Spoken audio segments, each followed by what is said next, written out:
Thanks very much for staying with us. Time now for Eye on Africa with me, Georgia Calvin-Smith. Tonight, kidnappings are an increasingly lucrative moneymaker for criminal gangs in Nigeria, preying on their own communities for clout and cash. I speak to the Lagos analysts behind a new report laying out the figures behind the abductions. Also, resignation is not enough. Tanzania's ruling party kicks the vice president out even after he announces his plans to step down next week. And in Senegal, the first African-manufactured generic drug to treat sickle cell raises hopes of better treatment. We take a closer look. But first, abductions have become central to the economics of crime in Nigeria. Local analysts have released a report on the rise in kidnapping in the country and reckon that criminal groups took at least 7,825 people, raising nearly $6 million worth of ransom payments between 2025 and 2026. That's more than triple the amount raised in local currency during the same period from the year before. I'm joined now by Ikemeset Efyong, who is the head of research at SBM Intelligence that put together that report. Ikemeset, thanks so much for your time. So first of all, at least on my side, I feel like we hear a lot about the big abductions that make the headlines. But in your work, you've also looked at the smaller, equally devastating incidents. Tell us a bit more about what your findings were on that front.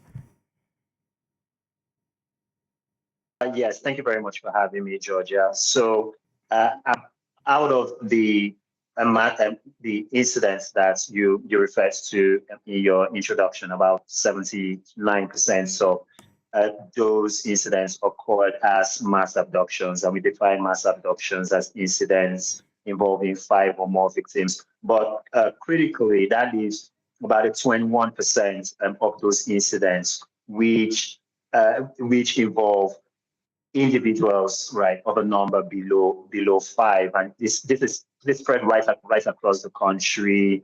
But obviously, there's a significant concentration in Nigeria's northwest, which your informed listeners may know is really at the epicenter of Nigeria's security challenges. And what that means is that even though we have the big ticket incidents which have occurred, I mean, one just occurred yesterday in the church, I believe it was in Kebbi State, and the likes, the kidnapping, and this is why we define it as an industry, and we've been doing this report over the past 5 years, this is the 5th edition, right, occurs on a daily basis right across the length and breadth of Nigeria. And that's something that we wanted to talk about a little bit and shine a spotlight a little bit more in the reports that we put out this morning. So when you say length and breadth, have you been able to really break down the differences in risk as shaped by specific regions in the country? And has what you found changed much over the years on that front?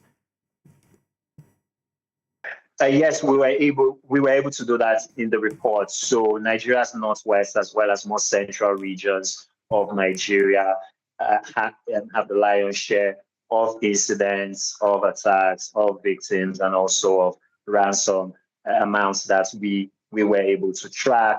But we still have a significant spread of incidents which occurred in the northeast, which, as you very well know, sits at the epicenter of the Boko Haram and Islamic State West African province footprints in western central portions of Africa. And these trends have largely held up over the past decade, right, and changed, albeit the geography, the spatial distribution, as well as the ransom totals, right, have shifted in gravity from the northeast to the northwest and more central portions of Nigeria. And we've been seeing that over the last 2 years.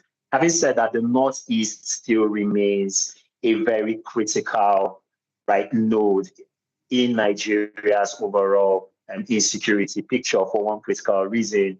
What we've seen is that Boko Haram and ISWAP have become very efficient at extracting ransom sums.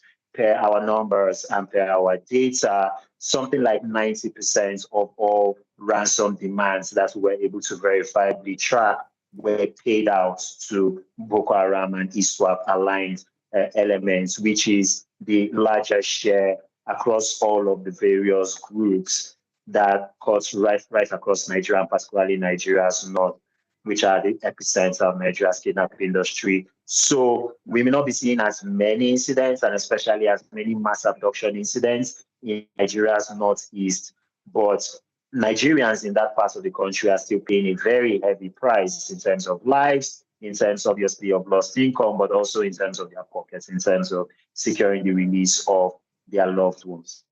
I don't have very much time with you, Ekemeset, but I feel at least in the, 13 years now that I've been really focusing on Africa, we've been hearing from Nigerian governments in one form or the other that this is their target, that they're going to be bringing down, if not specifically kidnappings, but reining in the impact that, extremist elements like Boko Haram have on communities.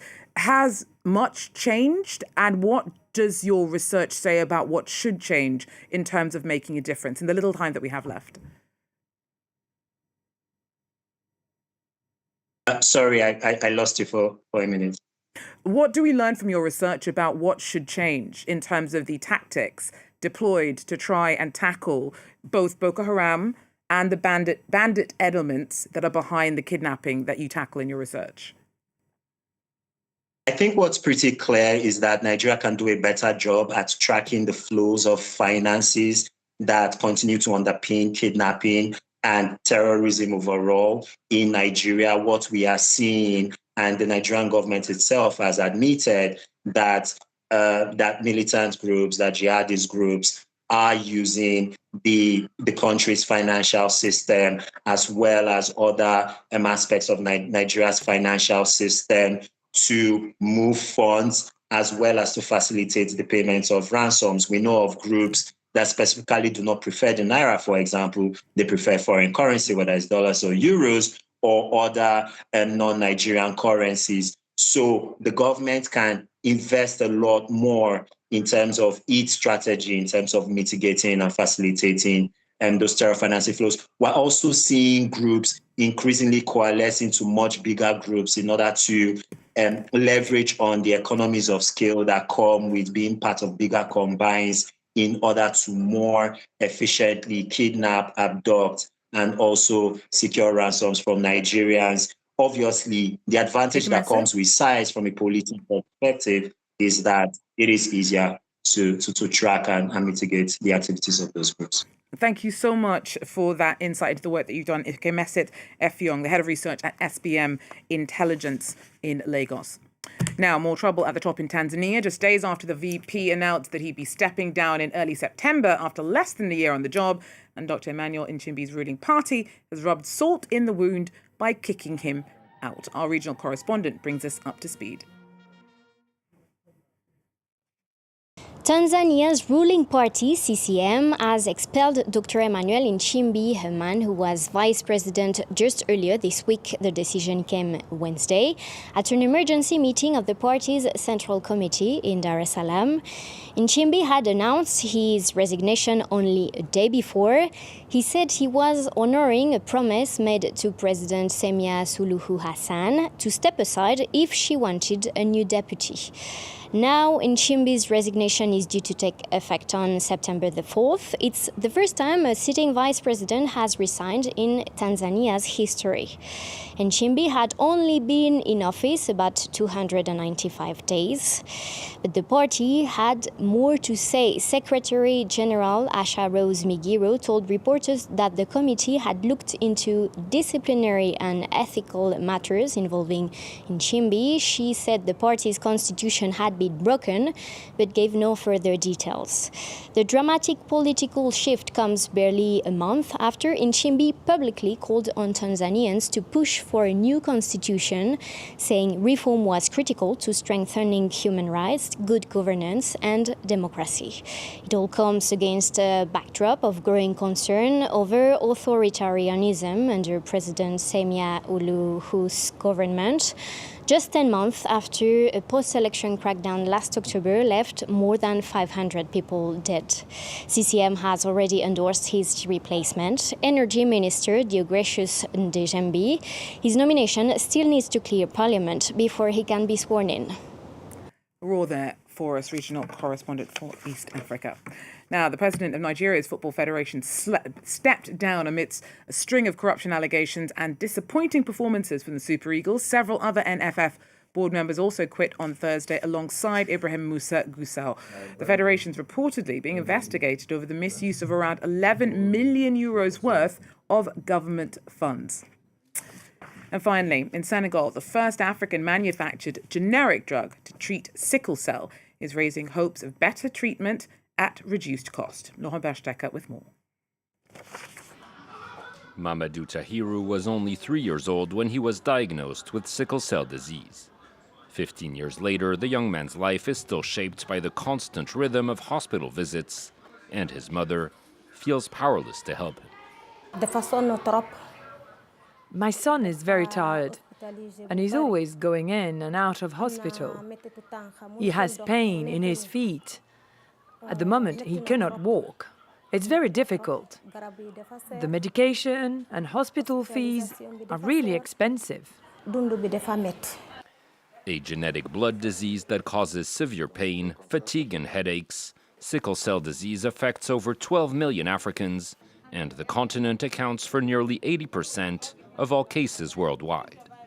Yet the most commonly used treatments were until recently being produced exclusively in Europe and the US, driving up prices and sparking frequent shortages across Africa.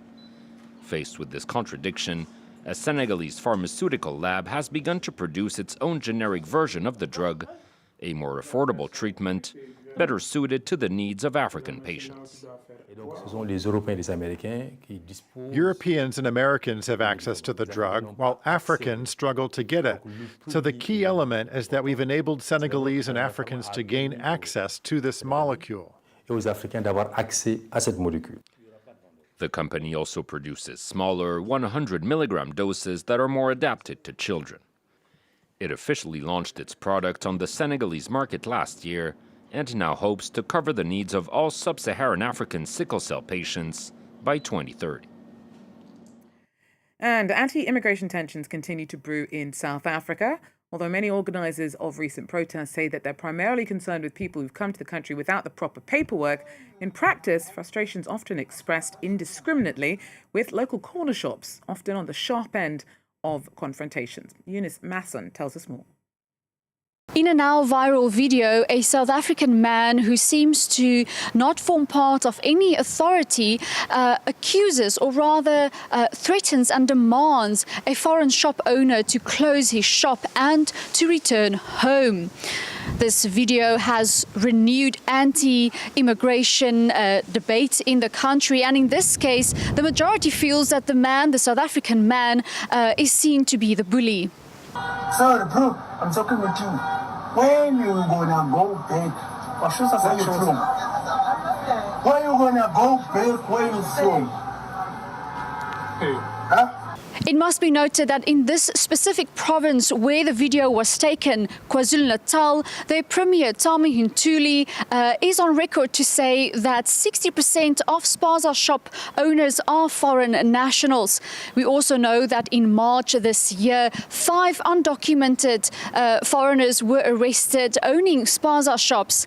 We know that this province has also been hit hard by protests by groups like March on March, asking that illegal immigration should be stopped in the country. They've also said that they will continue to march up until the local elections in November or until the government fulfills its promises to stop illegal immigration. Well, that's it for Eye on Africa. Thanks for joining us. Do so again. Take care.